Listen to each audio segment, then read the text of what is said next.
मदद करो। लोना चौंक गई। वो फौरन लालटेन अलिफाटे कर जंगल की तरफ भागी। जैसे ही वो अंदर पहुंची, उसने देखा कि फूल मुरझा रहे थे और नन्ही रोशन तितलियां जमीन पर गिरी पड़ी थीं। अचानक झाड़ियों के पीछे से एक चांदी जैसी लोमड़ी बाहर आई। इसकी नीली आंखें चमक रही थीं। डरो मत। लोमड़ी ने नर्म आवाज में कहा, मेरा नाम नीलो है। लोना हैरान रह गई। तुम बोल सकती हो? नीलो ने सर हिलाया। वक्त बहुत कम है। दिल वाला दरख्त मर रहा है। अगर वो खत्म हो गया तो ये पूरा जंगल हमेशा के लिए तारीकी में डूब जाएगा। लोना परेशान हो गई। लेकिन ऐसा क्यों हो रहा है? नीलो ने आसमान की तरफ देखा। सदियों पहले इस जंगल की हिफाजत एक जादुई चांदी के क्रिस्टल से होती थी, मगर एक साय वाले देव ने इसे चराकर गूंज वाले गार में छुपा दिया। अब इस क्रिस्टल के बगैर जंगल की ताकत खत्म हो रही है, तो हमें वो क्रिस्टल वापस लाना होगा, लोना ने फौरन कहा। नीलो मुस्कुराया। ये सफर आसान नहीं होगा। दोनों रात के अंधेरे में रवाना हो गए। रास्ते में उन्हें अजीब अजीब चीजें नजर आईं। कहीं दरख्त खुद हरकत कर रहे थे, कहीं हवा में तैरती रोशन मछलियां दिखाई देती थीं। एक जगह उन्हें एक पुराना टूटा हुआ पिल मिला जिसके नीचे सिया धुंध भरी हुई थी। लोना डर गई। अगर हम गिर गए तो? नीलो बोला, बहादुरी का मतलब डर ना लगना नहीं, बल्कि डर के बावजूद आगे बढ़ना है।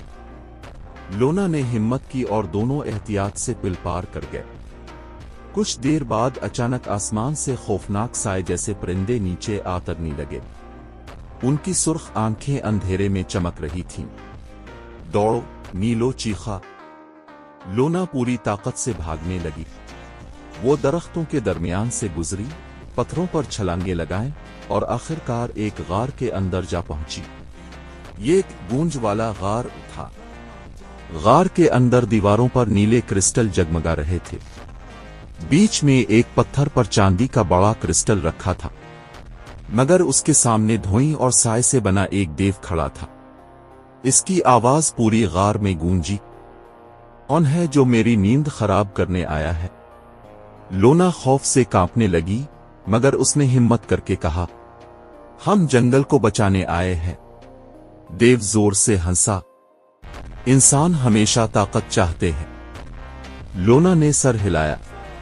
मैं ताकत नहीं चाहती। मैं अपने दोस्तों और अपने घर को बचाना चाहती हूं।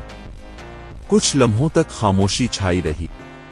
फिर देव आहिस्ता से बोला, सदियों बाद पहली बार कोई इंसान लालच के बगैर यहां आया है।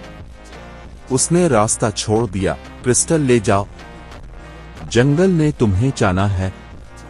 लोना आहिस्ता आहिस्ता आगे बढ़ी और जैसे ही इसने क्रिस्टल को हाथ लगाया, पूरा गार रोशन हो गया। रोशनी इतनी तेज थी कि लग रहा था जैसे हजारों सितारे एक साथ चमक अलिफाटे हों। लोना और नीलो फौरन वापस जंगल की तरफ भागे, मगर सूरज निकलने वाला था। जैसे ही वो दिल वाले दरख्त के पास पहुंचे, दरख्त तकरीबन सूख चुका था। लोना ने जल्दी से क्रिस्टल दरख्त के अंदर रखा। अचानक जमीन हिलने लगी। फिर एक जबरदस्त रोशनी पूरे जंगल में फैल गई। दरख्त दोबारा चमकने लगे। नदियां गाने लगीं। फूल दोबारा खिल गए और हवा में हजारों रोशन तितलियां अलिफाड़ने लगीं। जादुई जंगल दोबारा जिंदा हो गया था। उसी लम्हे आसमान से एक नर्म रोशनी नीचे आतर और जंगल की सरगोशियों ने एक साथ कहा, लोना, अब तुम इस जंगल की मुहाफिज हो। इस दिन के बाद लोना हमेशा जंगल की हिफाजत करती रही। लोग अब जंगल से नहीं डरते थे।